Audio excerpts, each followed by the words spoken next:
To my only brother, it has been some time in which we have spoken a word to each other. I'm writing because something spontaneous inside me has made me feel the need to express myself in this letter to you. You may read the first line or paragraph and tear it up, or you may decide to read on. Either way, the last couple of days have put a lot of things into perspective.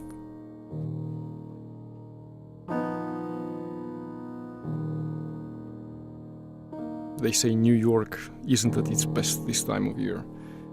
At 5 this morning I couldn't sleep. Smoking my first cigarette of the day, I walked the 4 or so blocks down from the place I'm staying to where the Twin Towers once stood. All was quiet. A vacant feeling hung in the atmosphere as the streets lay empty. Only the faint sun pierced through the clouds to provide any relief from the dark grey heavens that seemed to be coming down.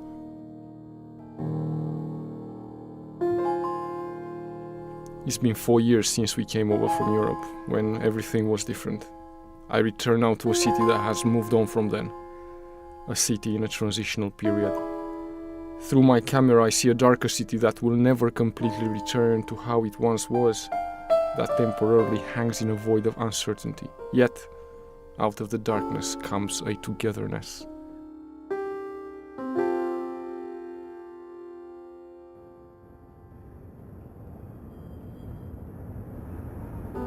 A fraction of a second in time can be perfectly captured within the limited dimensions of a photograph.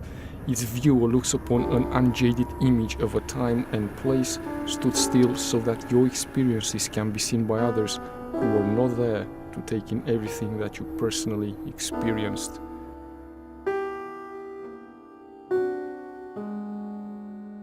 Others prefer to remember the past in their own way without the aid of a photo, only with the images that are etched in their mind.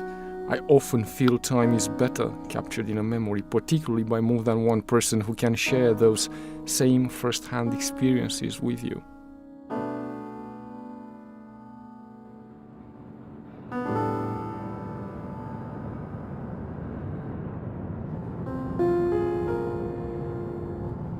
Riding on the subway, different people are traveling from place to place, all in search of a destination. Nobody looks anyone else in the eye. They either look down to the floor or out of the window onto the pitch-black tunnel outside, all alone with their own thoughts, yet surrounded by other people. Sitting in my seat, I look down the carriage and see a little girl transfixed with the world outside the window. I wonder what is on her mind. I wonder if the thoughts in this time are significant enough for her to remember in years to come. Only she will know the answer to that.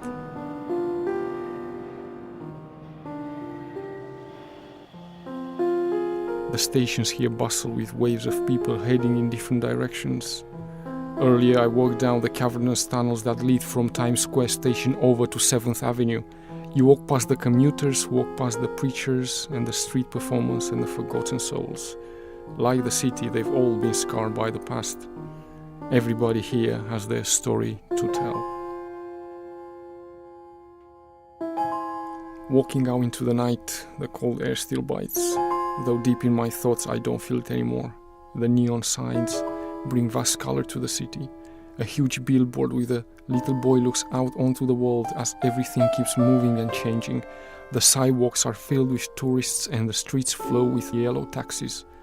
Everyone seems to be going somewhere. Nothing stands still. Everything moves on.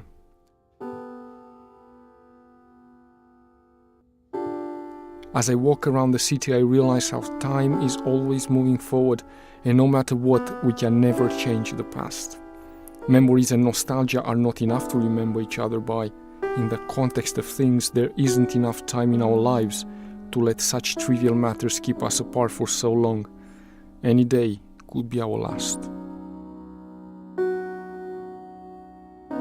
Looking around makes me feel how so many things in our lives seem so insignificant.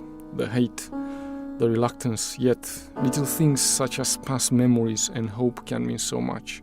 If only you could see what I see now, if only you were here.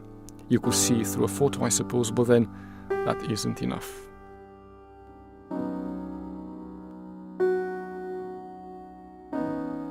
If you have read this far, then I hope you understand. I hope you accept this letter for what it is. I hope you empathize, not with me or this letter, but with what we should all realize. I hope you visit here again and see what I see. I hope I see you again. Your brother.